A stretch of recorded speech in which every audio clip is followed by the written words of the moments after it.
O tema dessas semanas, desses 2 meses, foi esse tema tão próprio, tão oportuno, que a nossa disposição é de manter esse tema como tema para o ano, ainda que haja outras questões que entrem na pauta, na agenda da nossa igreja. Corpo vivo, vida em chamas. E eu quero hoje, outra vez, voltar a esse tema, assim como fiz das 2 vezes em que pude pregar aqui, desse púlpito, lendo com vocês e refletindo um pouquinho sobre o encontro de um homem, Moisés, com Deus. Um encontro que é insubstituível nos seus impactos, nas suas consequências. Deus, como ser pessoal, deseja, busca encontrar-se com você.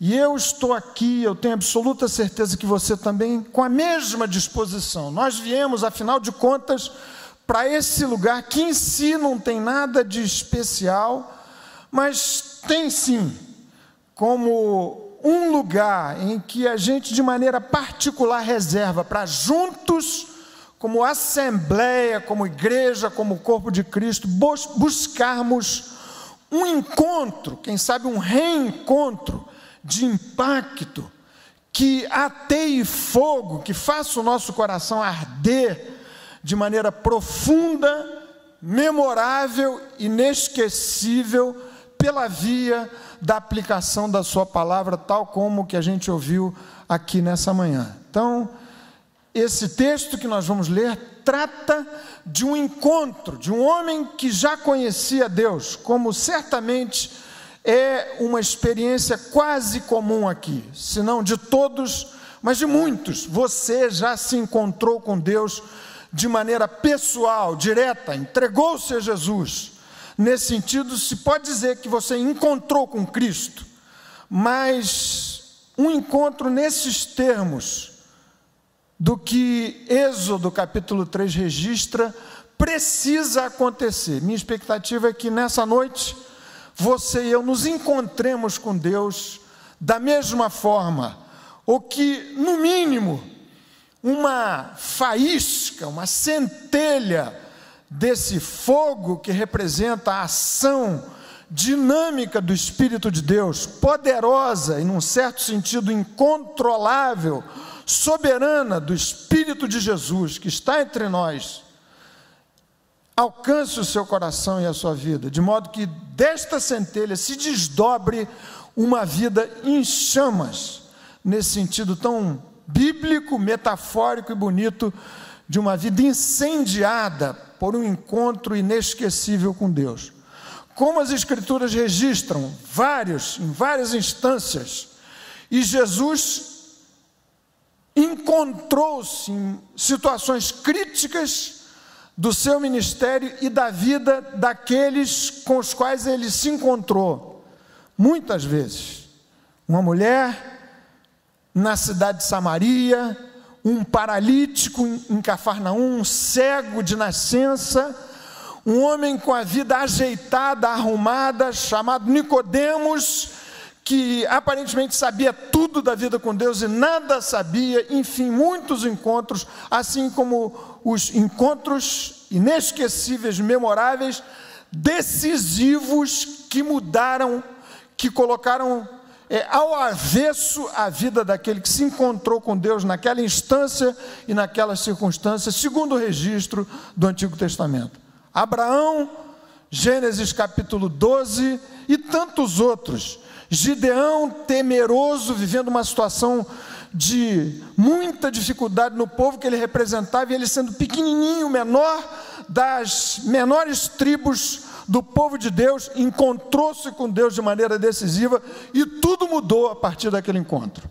Então, a minha expectativa é essa: quer você já registre na sua biografia encontros com Deus dessa natureza, encontros decisivos, encontros que produziram a salvação, quer não, que essa seja uma oportunidade adicional, imperdível, para você encontrar-se com Deus, com fogo de Deus, tal como o texto que nós vamos ler agora registra, Êxodo capítulo 3. Então veja, por favor, comigo, esse texto especialíssimo. Êxodo capítulo 3.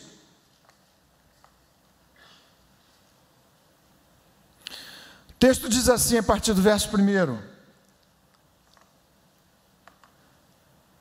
apacentava Moisés o rebanho de Jetro, seu sogro, sacerdote de Midian, e levando o rebanho para o lado ocidental do deserto, chegou ao monte de Deus, a Horebe. Horebe significa deserto, significa também desolação. Apareceu-lhe o anjo do Senhor numa chama de fogo, no meio de uma sarça, no meio de um arbusto, simples, mas o quadro era extraordinário, era maravilhoso, surpreendente. Moisés olhou e eis que a sarça ardia no fogo, e a sarça não se consumia. O que havia de maravilhoso naquele quadro é que o fogo pegava no arbusto, na sarça. Entretanto, a sarça não se consumia pelo fogo. Então disse consigo mesmo, verso 3: irei para lá e verei essa grande maravilha. Por que a sarça não se queima? Vendo o Senhor que ele se voltava para ver, Deus, do meio da sarça, o chamou e disse: Moisés, Moisés. Ele respondeu: eis-me aqui. Deus continuou: não te chegues para cá, tira as sandálias dos pés, porque o lugar em que estás é terra santa. Disse mais: eu sou o Deus de teu pai, o Deus de Abraão, o Deus de Isaque, o Deus de Jacó. Moisés escondeu o rosto porque temeu olhar para Deus. Disse ainda o Senhor: certamente vi a aflição do meu povo que está no Egito, e ouvi o seu clamor por causa dos seus exatores. Conheço-lhe o sofrimento, por isso desci a fim de livrá-lo da mão dos egípcios e para fazê-lo subir daquela terra, uma terra boa e ampla, terra que mana leite e mel, o lugar do cananeu, do eteu, do amorreu, do ferezeu, do eveu e do jebuseu.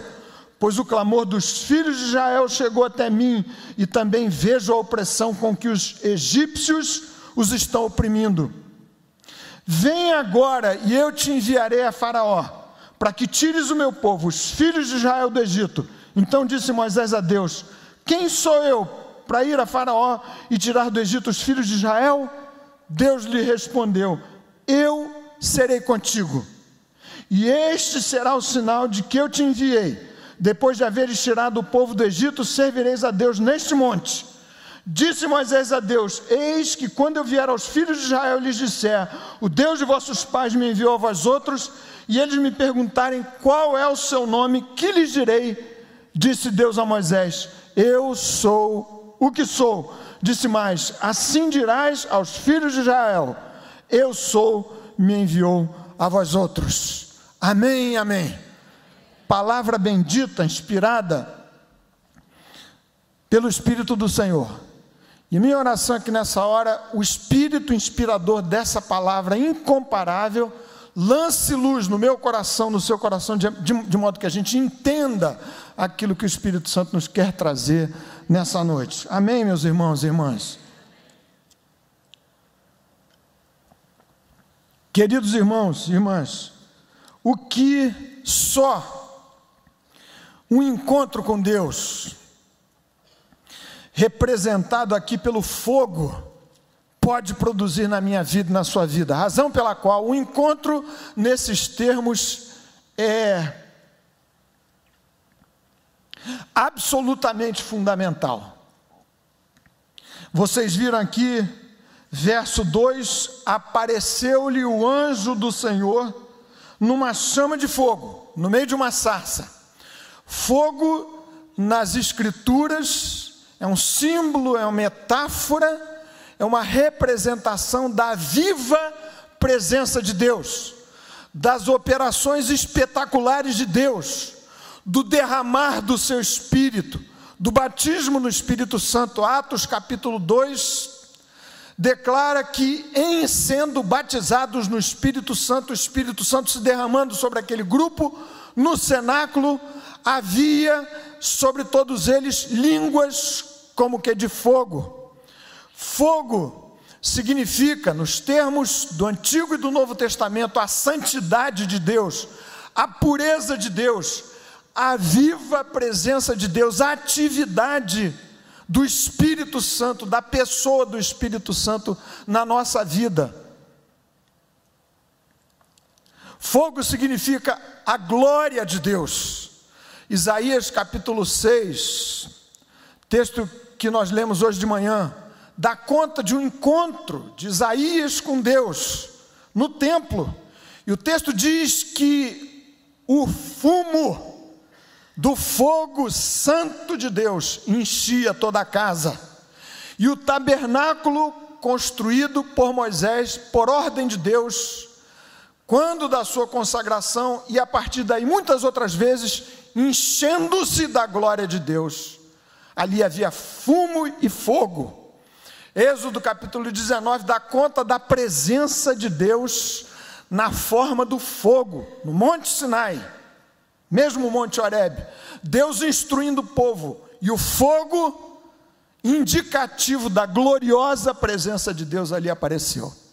Então, a nossa discussão nessa noite é: você e eu precisamos de um encontro nesses termos, com o fogo do Espírito Santo, com o fogo da presença de Deus na nossa vida. Verdade que Pedro, em particular Pedro, também se refere ao fogo como sendo metáfora representativa do juízo de Deus, do fogo que haverá de consumir todas as coisas no final dos tempos, referência à escatologia, o fim dos tempos. E o fogo, na linguagem de Pedro, também significa aprovação, o fogo ardente que surge no meio de vós, destinado a provar-vos. Aqui, a reflexão é essa: por que você e eu? Por que a nossa igreja precisa tanto agarrar-se, num certo sentido, a essa temática, até que encontros tais como esse, de Deus com Moisés, de Moisés com Deus, aconteçam de maneira histórica, efetiva na minha vida, na sua vida, na experiência da nossa Igreja Betânia? Em primeiro lugar, porque só um encontro dessa natureza promove um acerto de contas definitivo do seu passado, do meu passado, do nosso passado com Deus. Há muitos pesos, muitas coisas que assombram a nossa vida. Vida de gente que se encontrou com Jesus, salvo por Jesus, e mais ainda, muito mais ainda, daqueles que nunca se encontraram com Cristo. Coisas do passado que ancoram a sua vida. Eu tenho repetido isso daqui algumas vezes, mas vou repetir outra vez, que prendem você ao passado, de maneira perversa, impiedosa, terrível. Um encontro com Deus precisa acontecer, com o fogo de Deus, com o Espírito Santo, de maneira que a conta do passado seja definitivamente acertada e zerada pelo sangue de Jesus, sangue vertido na cruz do Calvário. Moisés, que nessa altura da sua vida, Êxodo capítulo 3, já tinha 80 anos, e talvez você dissesse assim: não, mas 80, naquele tempo, gente que vivia com Matusalém 900 anos, era pouquinho, garoto, adolescente. Não, Moisés viveu 120 anos, bem vividos, é verdade, cheio de saúde, assim morreu aos 120 anos. Significa dizer que nessa altura desse encontro com Deus, Moisés já havia vivido 2/3 da sua vida. Tome-se um homem que viva 90 anos, ele estava na faixa dos seus 60.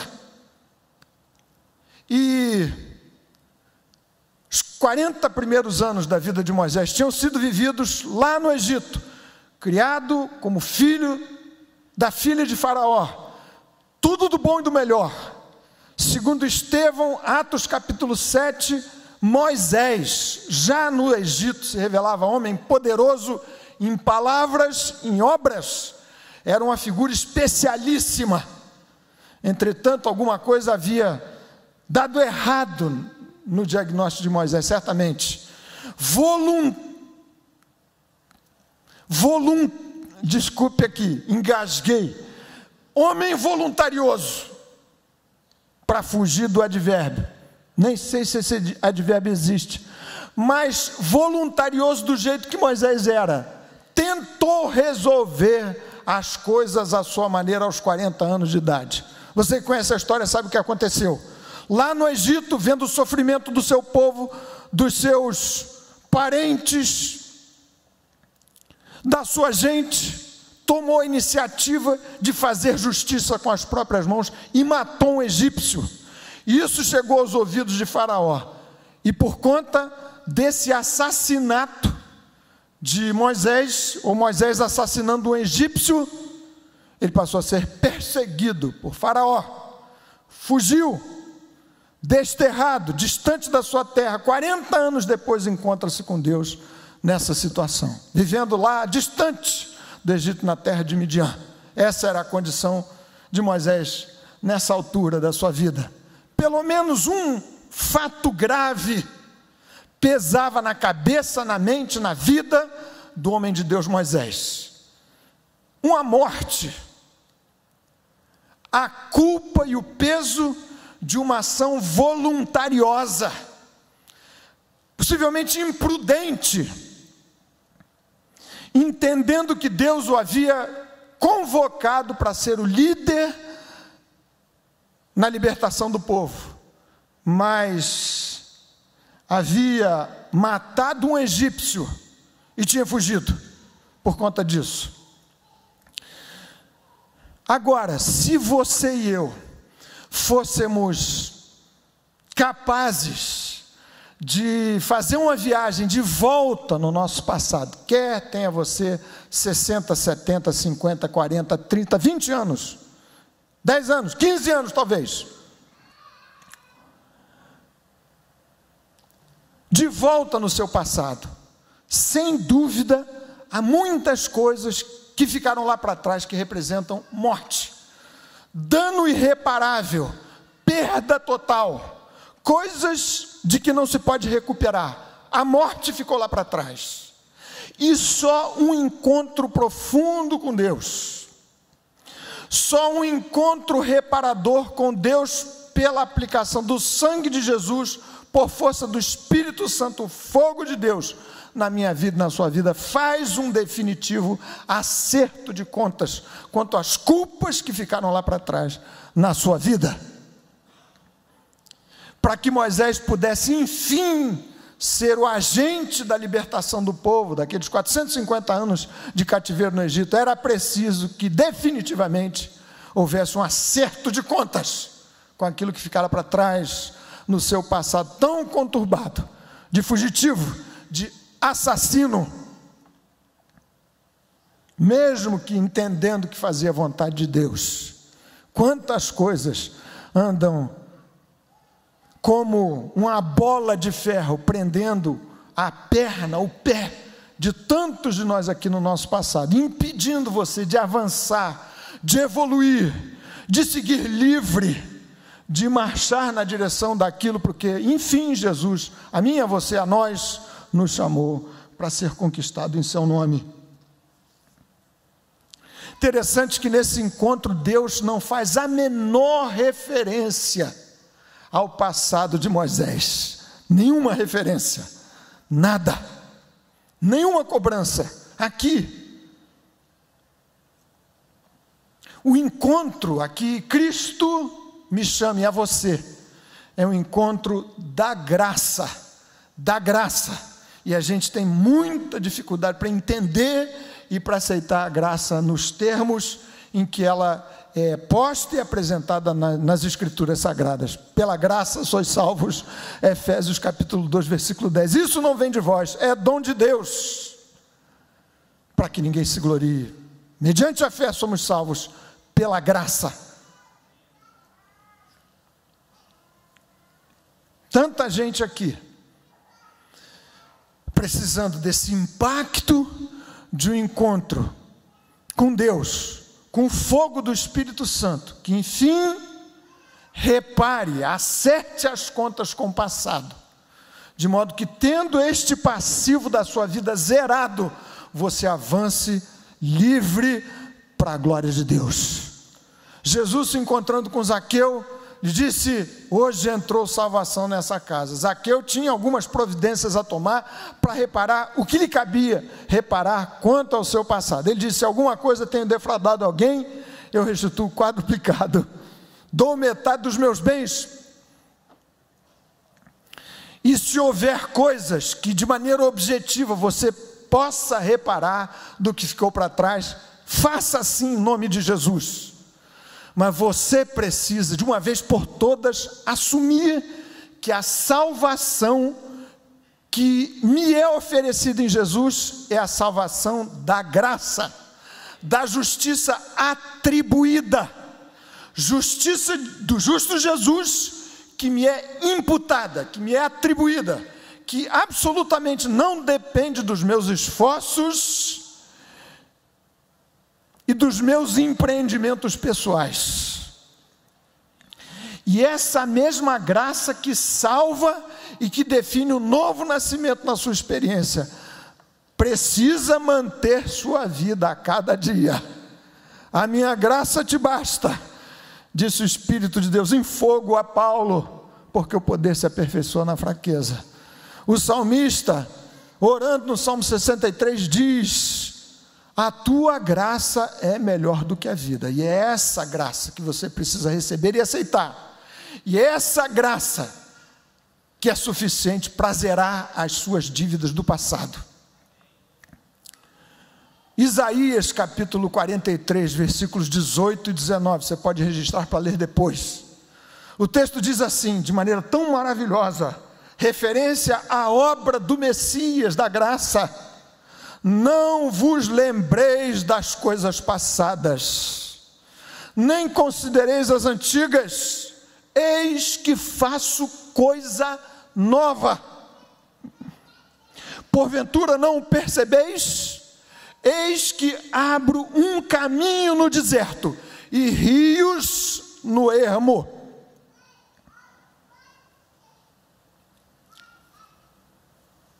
Filipenses capítulo 3, versículo 13, texto tão citado e tão conhecido, maravilhoso.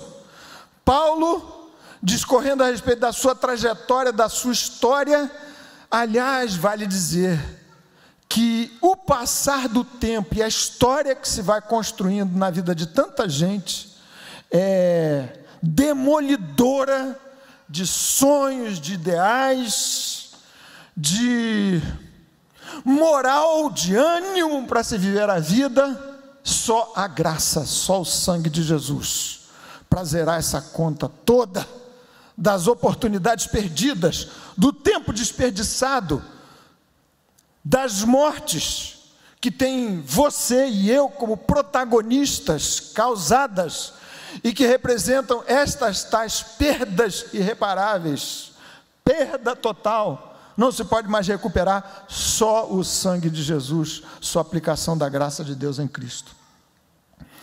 Paulo diz assim: quanto a mim, não julgo havê-lo alcançado. Ele se refere à coroa da glória. Mas uma coisa faço, isto é, esquecendo-me das coisas que para trás ficam e avançando para as que diante de mim estão, prossigo para o alvo, para o prêmio da soberana vocação de Deus em Cristo Jesus.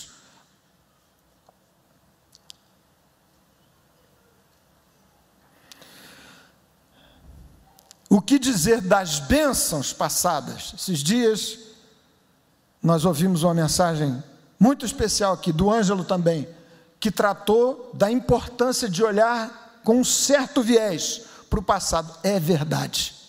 E Deus mesmo estabeleceu marcos, de modo que o povo não se esquecesse das suas operações no passado.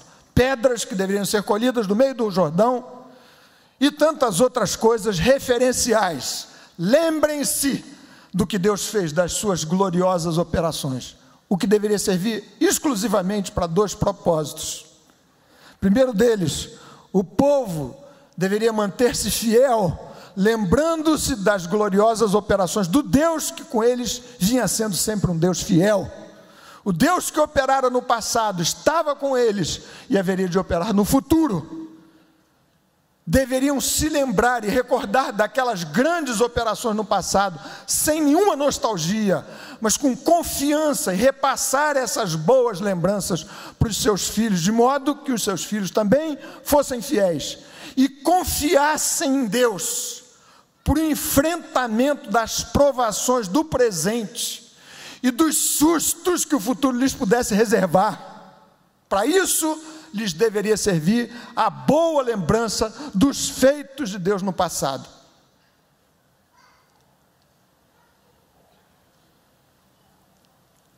Mas é preciso cuidar para que o nosso coração, olhando para o passado, não faça o que Estevão diz que o povo fez, esse mesmo povo conduzido sob a liderança de Moisés para fora do Egito.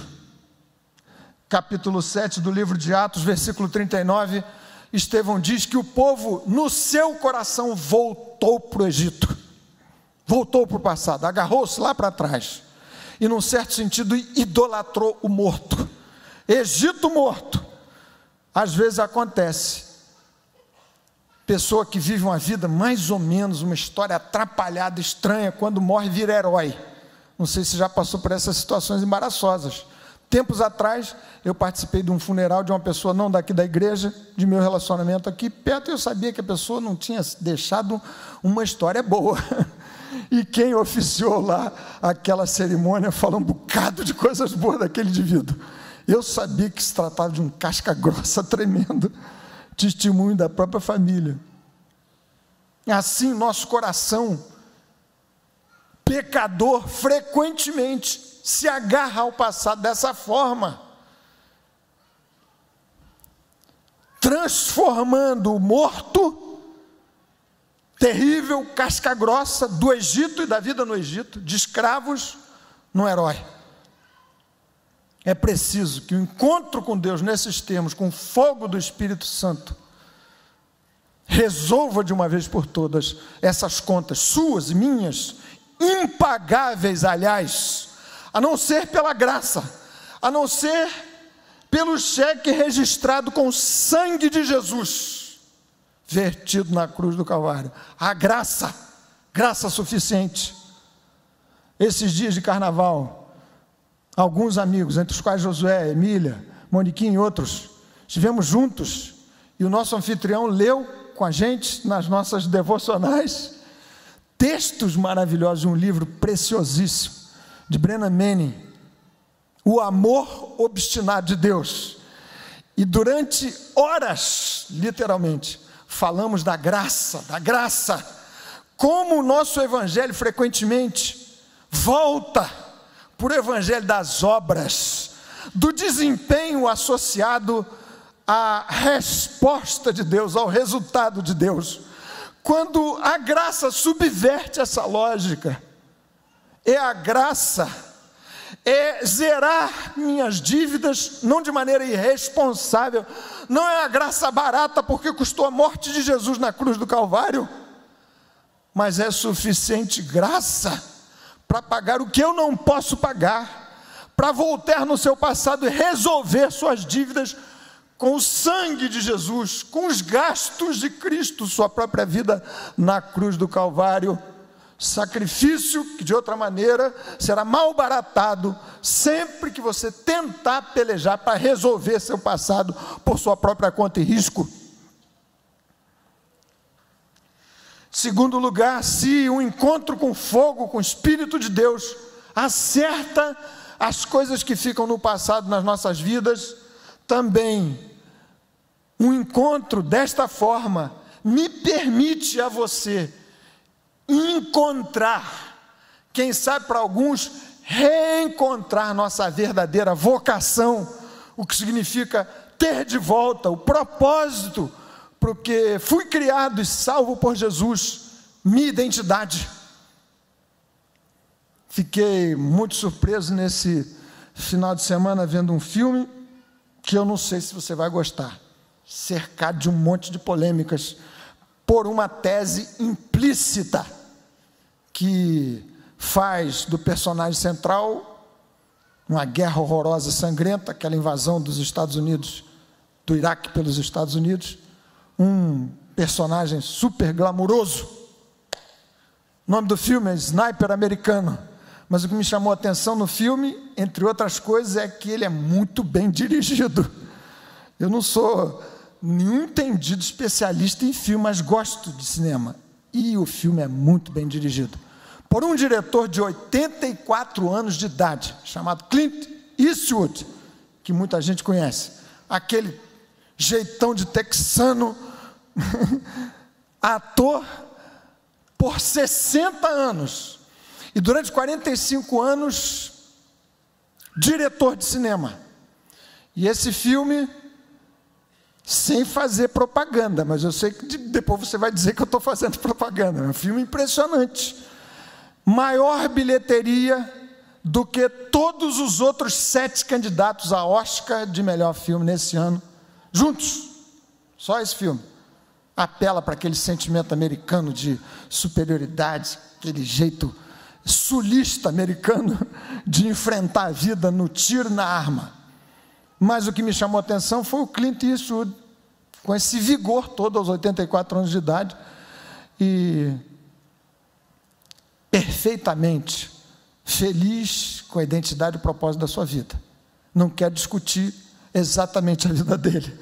O que eu quero discutir é que há tantos, inclusive crentes em Jesus, falta a consciência do propósito essencial da sua vocação. Moisés, homem de Deus, verso 1 do texto que a gente acabou de ler, andava, num certo sentido, errante, num lugar que significava o estado psicológico, emocional, existencial da sua vida, de desolação. Largara para trás os juvenis de ser libertador do povo de Deus, com o fracasso daquela sua primeira experiência. 40 anos trabalhando para o sogro. Com todo respeito aos sogros, não devia ser a mais confortável das situações. Apacentando ovelhas, um homem criado como filho da filha de Faraó, cheio de dons e de talentos, 40 anos naquela vidinha insuportável, rotineira, que não guardava qualquer conexão glamurosa com uma chamada para ser o herói libertador. E o texto diz que ele apacentava as ovelhas, o rebanho de Jetro, seu sogro. Diferentemente de Jacó, nem o seu próprio rebanho havia conquistado, tendo se decorridos 2/3 da sua jornada nessa terra. Quanta gente, cristãos sinceros assim, andando errantes para lá e para cá, sem saberem exatamente a que vieram, se sentindo inadequados, desconfortáveis, desajustados nos papéis que a vida e eventualmente a própria vida cristã parece lhes reservar. Um encontro com fogo, com o Espírito de Deus, com a glória do Senhor, nesses termos, se impõe para que você enfim encontre aquilo para o que você foi salvo, e eu da mesma forma. E aqui está, para quê? Qual era a vocação essencial? Nem era a missão de libertador, porque isto era decorrência dessa chamada essencial. A vocação era estar na presença de Deus, era conhecer o Senhor, era viver no ambiente da santidade. Tanto que o Senhor lhe diz: Moisés, tira as sandálias dos teus pés, porque o lugar em que estás é terra santa. Moisés, Moisés, a mesma chamada forte, imperiosa, pessoalíssima, com a impressão digital intransferível, Deus identificando o seu servo e chamando pelo nome, como fez com Maria, como fez com Pedro, esbagaçado pelo seu próprio fracasso, como fez com Samuel, jovem. O Senhor, por meio de um encontro assim, precisa chamar você por seu próprio nome, para você enfim entender a que você veio a esta vida. E mais do que missões que terão uma componente específica e eventualmente distinta como desdobramento da nossa missão comum em Cristo, você e eu fomos salvos para andarmos com Deus, para o conhecermos. E é esse o testemunho de Paulo, no mesmo texto de Filipenses capítulo 3, para o conhecer e o poder da sua ressurreição, para ser achado em Jesus, para estar com Ele. E na nossa vã religiosidade, frequentemente a gente se perde do essencial, encontrar com Deus, vê-lo face a face. Eu sei que essa é uma linguagem excessivamente mística, misteriosa e para alguns absolutamente incompreensível, mas é a operação do fogo do Espírito Santo, fazer você, num certo sentido, colocar-se face a face com Deus. Você foi chamado para isso, você foi chamado para ser santo. Disse 2 semanas atrás, que sempre que se menciona santidade, a gente tem que caminhar com cuidado no tema. Tira, Moisés, as sandálias dos teus pés, porque a terra em que estás é terra santa. Porque santidade para alguns é conceito que oscila entre, como diz John Stott, num livrinho preciosíssimo que a gente estudou aqui, Discípulo Radical, o último livro que ele escreveu, santidade, que acaba oscilando entre o escapismo, você fugindo do mundo, para preservar sua santidade, e o conformismo com o mundo, mergulhando, se integrando absolutamente, se conformando. Dois opostos extremos igualmente indesejáveis. Santidade é tema complicado, porque frequentemente a gente confunde santidade com vida de legalista, é um caminho mais curto para a hipocrisia e farisaísmo, como também disse recentemente. Mas afinal de contas, eu e você fomos chamados para vivermos como Jesus. Isso é o caminho, o percurso da santidade. E a imagem é maravilhosa, mesmo a que Deus aplicou na vida de Josué, discípulo de Moisés. Tira as sandálias dos pés, significa dizer, viver em santidade. Para isso o Senhor me chamou, é viver na sua presença, na máxima intimidade com Ele. Tirar as sandálias, você bem sabe até hoje, é costume de quem se apresenta de maneira reverente, cheio de temor diante do Senhor. Lugar santo é costume de quem deseja não trazer o sujo, a poeira do exterior para esse lugar santíssimo. Viver como santo, para isso o Senhor me chamou e a você, significa me parecer cada dia mais com o meu Senhor. O que significa isso? Parecer-me com Jesus no serviço, no modo encarnacionista de Jesus viver. Jesus encarnou e exerceu o seu ministério encarnando, fazendo-se homem. Filipenses capítulo 2, tende em vós o mesmo sentimento que houve em Cristo Jesus nosso Senhor. Ser como Jesus significa amar como Jesus. Efésios capítulo 5, recomendação aos maridos. Paulo é cristalino na aplicação da santidade prática. Maridos, amai vossas esposas como Cristo amou a igreja e a si mesmo se entregou por ela. Santidade significa parecer-se mais e mais com Jesus. Não é aquela figura feia, distante, desconectada da vida e do mundo.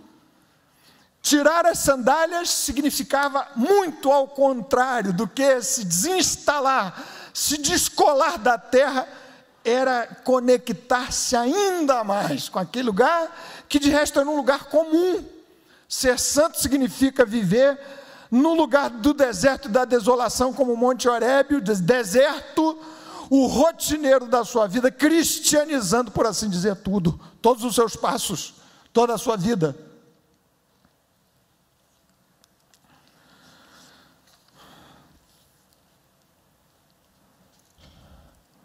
Alguns, talvez, se sintam tão sem direção e sem objetivo, mesmo cristãos, ideais que tenham ficado lá para trás, igual ao que aconteceu a Moisés.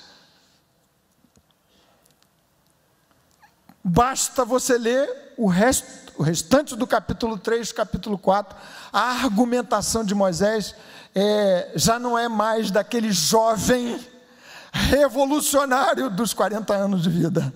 Aos 80, já se sentia absolutamente inadequado, sem o ardor juvenil para empreender qualquer empreitada diante de Deus da vida. Quem sabe vários de nós estejamos nessa mesma condição, errantes, sem rumo, sem saber afinal de contas a que vim, para este mundo, para esta vida, mesmo sabendo-se de Cristo. Um encontro com o fogo do Espírito do Senhor precisa acontecer para colocar você de novo no centro da sua vontade, sua identidade resgatada. E a missão decorre deste encontro com Deus. Lugar santo, vivendo com Deus, buscando o Senhor, vendo o Senhor face a face. A missão segue-se a esse encontro. Moisés, você vai ser o libertador. A mim e a você tem se dado uma missão comum de servir, de evangelizar, de anunciar a Jesus, e que tem seus contornos específicos na forma do seu exercício profissional e tantas outras configurações missionárias. Mas tudo isso é decorrência dessa matriz essencial da minha chamada e que dá a minha identidade: ser santo, parecer-me mais e mais com Jesus, ser tratado pelo Espírito Santo, o fogo que em mim derreta e depure a sujeira do pecado e me faça cheio da sua graça e do seu poder.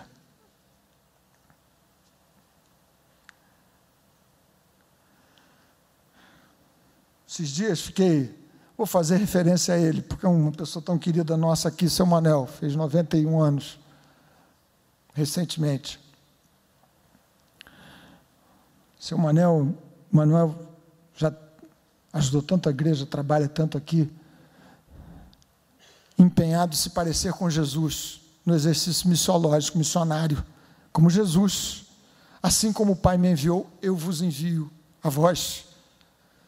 Encontrei alguém, foi apresentado aqui na reunião de oração de terça, e depois no domingo seguinte, um casal. Encontraram o seu Manuel, melhor dizendo, o seu Manuel os encontrou num ônibus. E do nada, deu folhetinho. Aquela velha maneira de evangelizar. E muito eficiente em muitos casos, em muitas situações. E o casal chegou aqui à nossa igreja. Pelo folheto entregue pelo seu Manel. Santidade é isso. É parecer-se com Jesus no empenho e na obsessão, quase obsessão missionária. Um ardor incontrolável de levar outros a Jesus. Um encontro assim, com Deus, com o fogo do Senhor, se zera o meu passado de dívidas impagáveis, se me ajusta do ponto de vista da minha chamada essencial, da minha identidade, da minha vocação máxima, andar com Deus, ser santo, caminhar como um processo. Texto maravilhoso que cito outra vez Provérbios capítulo 4, versículo 18. Isso é santidade, não está de impecabilidade, mas um processo de crescimento contínuo. A vereda do justo é como a luz da aurora, que vai brilhando mais e mais até ser dia perfeito. Se assim é, também esse texto indica, em terceiro lugar, e assim eu concluo, que um encontro nesses termos com Deus, fogo do Espírito do Senhor, é super necessário, é inadiável, é imprescindível na minha e na sua vida, porque você e eu não podemos, como disse 15 dias atrás, prescindir na rotina e para alguns, na insuportável rotina das suas vidas, do toque das maravilhas de Deus.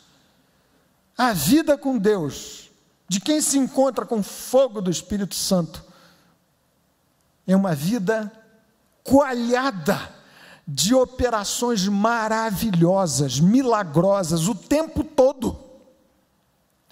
Moisés olhou para aquele quadro que é a representação bendita do que precisa acontecer o tempo todo na minha vida e na sua vida. Nem era uma operação espetacular de um rio, do mar vermelho se abrindo diante do povo. Era um arbusto ardendo em fogo, um arbusto simples, ardendo sem se consumir. Isso tem a ver com as maravilhas que o fogo do Espírito Santo opera, integra a rotina das vidas de todos nós. Tem que ser assim a partir do encontro sério, renovado, novo com Deus por seu Espírito. O natural da vida, o ordinário da vida, o comum, se transforma no extraordinário das operações maravilhosas de Deus o tempo todo. Falei com o nosso irmão, amigo Gerson Pacheco, que passa por um momento dificílimo na sua vida, super difícil. E ele me relatou das operações maravilhosas de Deus, estando ele sem enxergar de um olho, completamente cego de um olho, pelo menos até aqui, agora aguardando uma fila de transplante de córnea, enxergando 30% na outra visão. Ele disse, mas Deus tem operado maravilhosamente, milagrosamente na minha vida a cada dia, a cada hora. Milagre é essa operação, quando o fogo da provação e da luta arde e não consome, não destrói a sua vida, muito ao contrário, depura o seu coração de santo diante do Senhor. É isso que Pedro diz, não estranheis o fogo ardente que surge no meio de vós, destinado a provar-vos. O fogo pega na provação, mas dali sai um ouro muito mais depurado. É o que Gerson tem experimentado. Sei que é duríssimo, na verdade nem sei o que é passar pelo que ele está passando.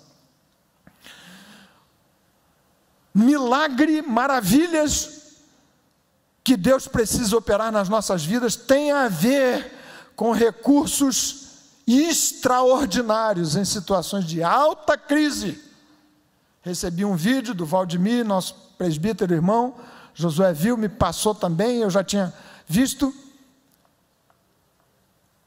Se eu guardei bem a referência, testemunho de um irmão de 2 egípcios recentemente assassinados pelo Estado Islâmico. Aquela barbaridade horrível que está acontecendo por ali, no Iraque, norte do Iraque, norte da Síria, e também pelo Boko Haram, lá na Nigéria. E o testemunho desse homem era um testemunho de fé, dando conta da estranha alegria, do estranho júbilo de uma comunidade de crentes que havia acabado de perder, de maneira bárbara, gente da sua intimidade, assassinados, dando testemunho pungente da sua fé em Jesus, tal como Estevão, sendo apedrejado e vivendo milagres, maravilhas.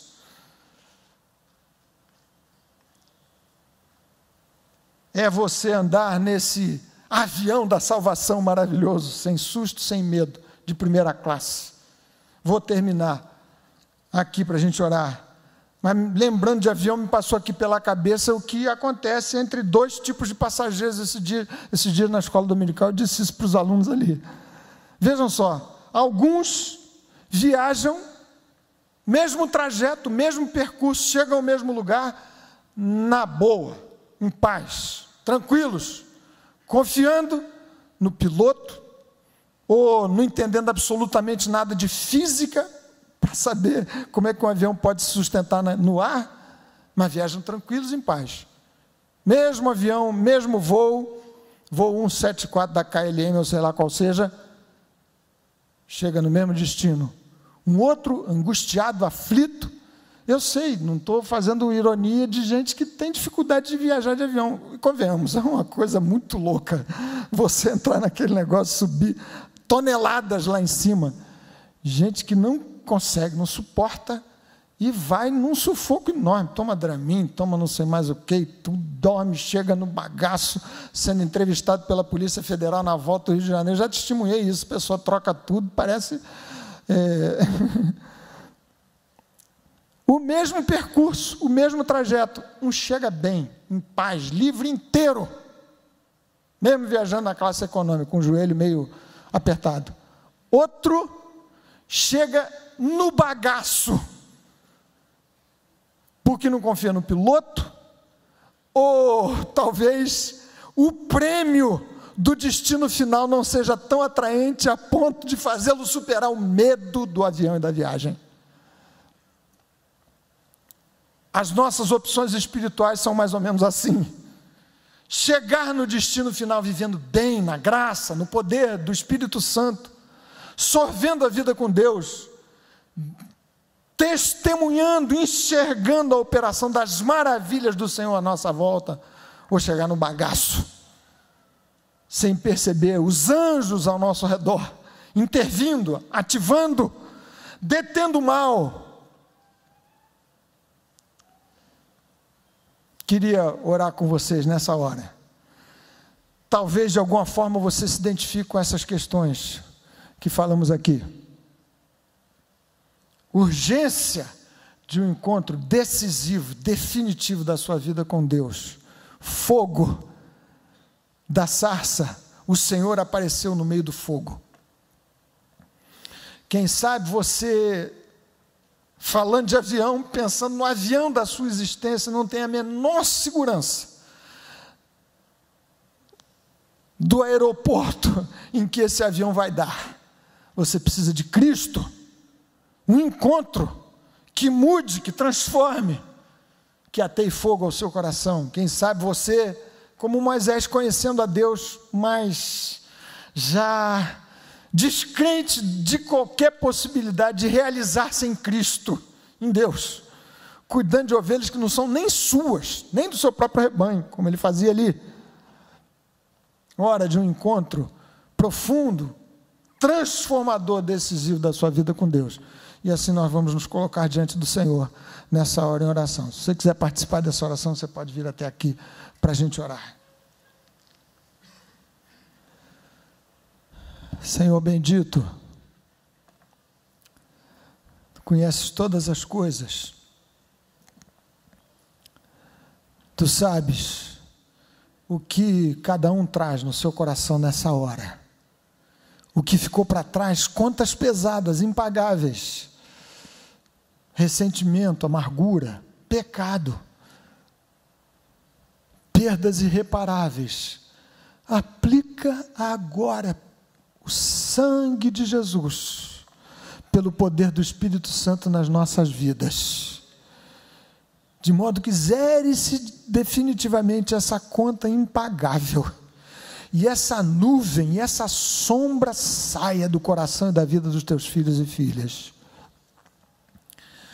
Pai Celeste, Tu sabes de tantos aqui que Te amam profundo e sinceramente, mas que se sentem perdidos, como Moisés naqueles dias. O ideal, os sonhos, os planos, o projeto da vida com Deus, perdendo-se num passado distante e confuso.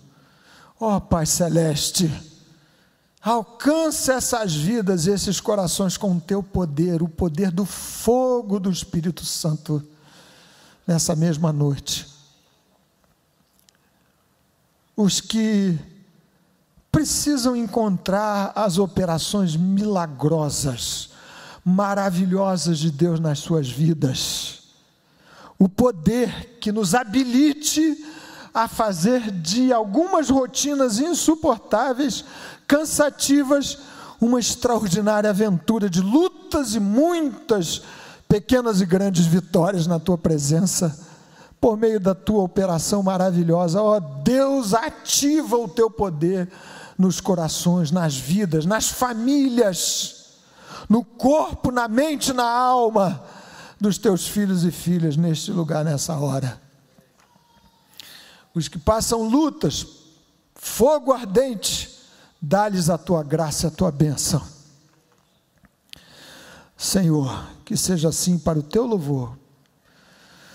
Santifica-nos, ó Deus, ajuda-nos a compreender o que devemos fazer, tirando as sandálias dos nossos pés, para vivermos em santidade e fé na tua santa e preciosa presença. Em nome de Jesus e para o teu louvor. Amém, Senhor. Amém.